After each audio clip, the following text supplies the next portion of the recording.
Here, in the class 11 subject mathematics, after studying the rational function, हमने जो last में rational function पढ़ा था, पोलिनोमियल फंक्शन पढ़ा था, उसके बाद हमारे पास आता है सिग्नम फंक्शन। अब इस फंक्शन को देखिए, सिग्नम फंक्शन क्या है?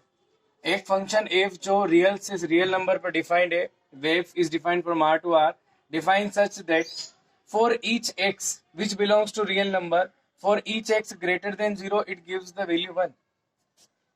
हर एक जो वैल्यू 0 से ग्रेटर है उसके लिए फंक्शन क्या देगा? फंक्शन की वैल्यू 1 होगी, 0 के लिए 0 होगी, और लेस देन 0 के लिए हमेशा क्या होगी? -1 होगी।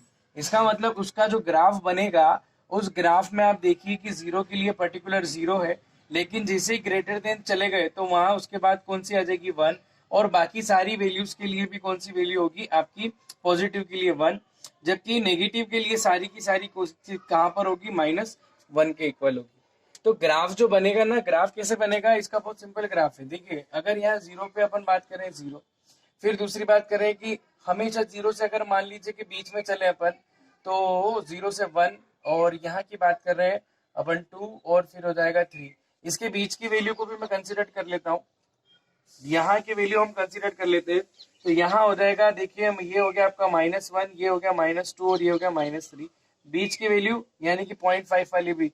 अब ये जो है आपका, ये क्या हो गया? 0.5, ये 1.5, ये क्या हो गया? 2 ये जहाँ बीच के 2.5, और ये हो गया, ये हो गया आपका -1.5, ये हो गया आपका माइनस कितना? 2.5। इनको देखिए, अब हम बात करते हैं, इधर ले लेते हैं अपन 1, और इधर ले लेते हैं -1 ले लेते हैं, ठीक है। 0 के लिए 0 है, 0.5 के लिए कौन सी वैल्यू है? तो 1 है, ये हो गया। फिर 1 के लिए भी 1 है, क्योंकि पॉजिटिव में। फिर 1.5 के लिए क्या मिलेगा? 1.5 मिलेगा। इसी तरीके से 2 के लिए क्या मिलेगा? ये 1 मिलेगा। तो इसका जो ग्राफ बनेगा ना, इसको छोड़, क्योंकि यहाँ पर 1 नहीं है, लेकिन 1 मिलेगा बाकी सारी वैल्यू के लिए, 0 के लिए नहीं। तो 0 के लिए यहाँ जो स्पेस आएगी वो छूट जाएगी, ऐसा हमारा ब्लैंक सर्कल बनेगा, यानी डार्क नहीं बनेगा आपका। और यहाँ पर आ जाएगा आपका, इस तरीके से हम एरो से रिप्रेजेंट, बाकी सारी वैल्यू के लिए क्या बनेगी? 1 वैल्यू एक स्ट्रेट लाइन बन जाएगी। सिमिलरली -1 के लिए 1 मिलेगा, फिर -2 के लिए, क्योंकि 0 के लिए -1 नहीं मिलेगा, इसलिए यहाँ पर भी सर्कल हमारा बन जाएगा, और बाकी के लिए इस तरीके से डायग्राम बन जाएगा। तो ये जो वैल्यू है, ये वैल्यू हो गई हमारी किसकी? सिग्नम फंक्शन की। और ये हमारा फंक्शन कौन सा हो गया? सिग्नम फंक्शन हो गया। सिग्नम फंक्शन में हम देखते हैं कि जो एक्स है, जो आपका अंदर जो एक्स आपका फर्स्ट सेट में बिलोंग करता है, वो किसी भी रियल नंबर को ले सकता है, लेकिन हमेशा कोई भी सा भी वैल्यू जो होगी वो 3 वैल्यू देगी। कोई सा भी नंबर, कोई सा भी एक्स फर्स्ट सेट में हम जो भी ले रहे हैं, वो कोई सा भी नंबर जो कि एक रियल नंबर है, ठीक है, एक्स बिलोंग्स टू आर, वो केवल या 3 वैल्यू देगा, या तो 1 देगा, या 0 देगा, या कौन सी देगा? -1 देगा। इसका मतलब ये हो गया कि इसकी रेंज में 3 डिजिट फिक्स हो गए। रेंज होगी -1, 0, 1, ये तो रेंज है। और इसकी जो डोमेन है, डोमेन यानी कि फर्स्ट सेट के जितने भी एलिमेंट्स है, तो सारे अप्लाई हो सकते हैं, लेकिन उनका आउटपुट क्या मिलेगा? -1, 0 और 1। तो उसकी ये क्या बन गई? रेंज बन जाएगी। इस तरीके से ये जो फंक्शन हो गया हमारा, कौन सा फंक्शन हो गया? सिग्नम फंक्शन हो गया। डिनोट इसको करते हैं f(x) = modulus of x divide by x। It means that it gives the 0 for x = 0, it gives the 0, otherwise it will provide for positive it will be 1, and for negative less than 0 it will be -1। ये हमारा कौन सा हो गया? Signum function हो गया, और साथ में इसका ग्राफ हो गया। इसके बाद हमारे पास आता है ग्रेटेस्ट इंटीजर फंक्शन। अभी हमारे पास बच रहा है ये जो दिखाई दे रहा है, ये क्वेश्चन है हमारा ग्रेटेस्ट इंटीजर फंक्शन का।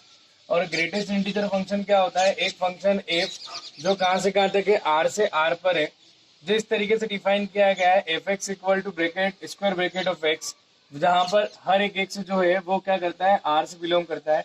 यानी डोमेन जो हो जाएगी, इसकी डोमेन जो होगी वो सेट ऑफ आर होगा, यानी कि कोई सी भी वैल्यू हम ले सकते हैं। assume that the value greatest integer less than or equal to the x। इसके अंदर जब हम वैल्यू लेते हैं तो वो कौन सी वैल्यू कंसीडर करते हैं? जो इक्वल टू और लेस देन वैल्यू होती है, उसको हम यहाँ पर क्या करते हैं? कंसीडर करते हैं। मैं आपको डायरेक्ट एग्जांपल से लेना चाहता हूँ कि एग्जांपल से देखिए कि x जो है, तो x जो यहाँ पर आ रहा है कि जो लेस देन और इक्वल टू वैल्यू है वो है आपकी कौन सी? -1। तो यहाँ पर आपको रिप्रेजेंट -1 से 0 के बीच में जितने भी वैल्यूज आएगी उसके लिए रिप्रेजेंट क्या होगा? -1। यहाँ लेस देन और इक्वल टू वैल्यू है 0, तो इसका मतलब ये हो गया कि इधर ये जो होगा आपका क्या करेगा, 0 रिप्रेजेंट करेगा, 1 to 2 में 1 रिप्रेजेंट करेगा, 2 to 3 में कौन सा रिप्रेजेंट करेगा, 2 रिप्रेजेंट करेगा। अब इसको अपन ग्राफ पे पढ़ते हैं, तो आइए समझते हैं कैसे क्या होगा।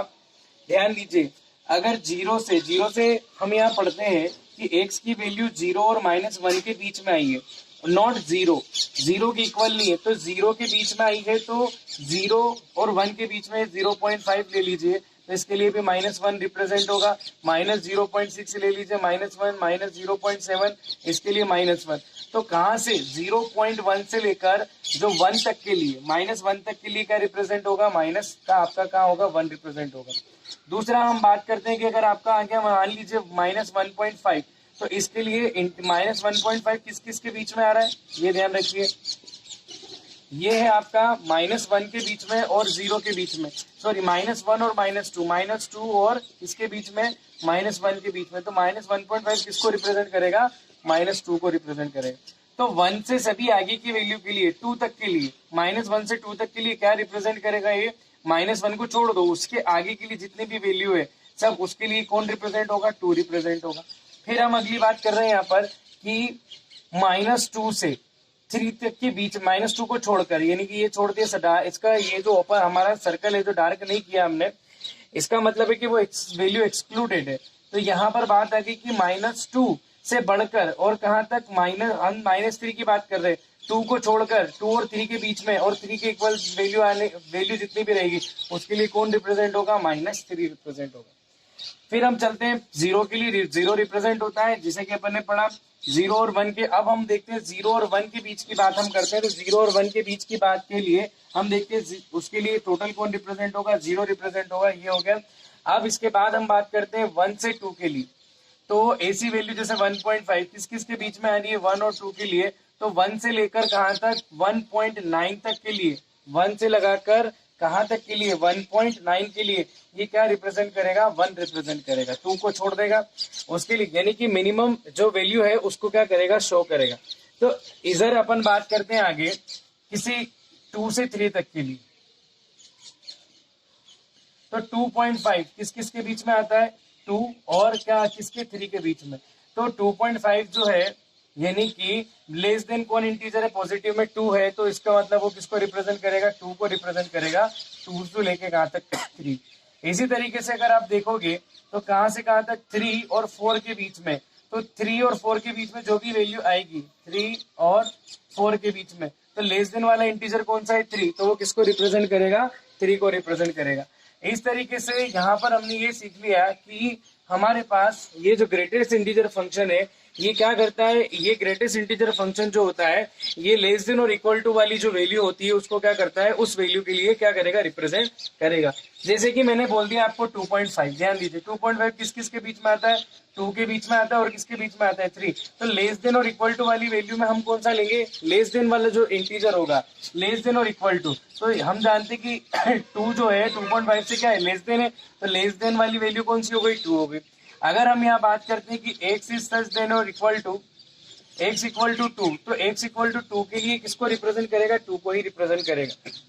जैसे कि बात करते हैं x जो है यहाँ 2 और 3 के रिप्रेजेंट करता है, तो x की वैल्यू जो है वो किसको रिप्रेजेंट करेगी, 2 को, क्योंकि लेस देन इंटीजर कौन सा आ रहा है, 2 आ रहा है आपका। ठीक है, समझ में आ रही बात आपको। तो इस तरीके से ये जो आपका फंक्शन हो गया, ये कौन सा फंक्शन हो गया, ये हो गया आपका ग्रेटेस्ट इंटीजर फंक्शन हो गया।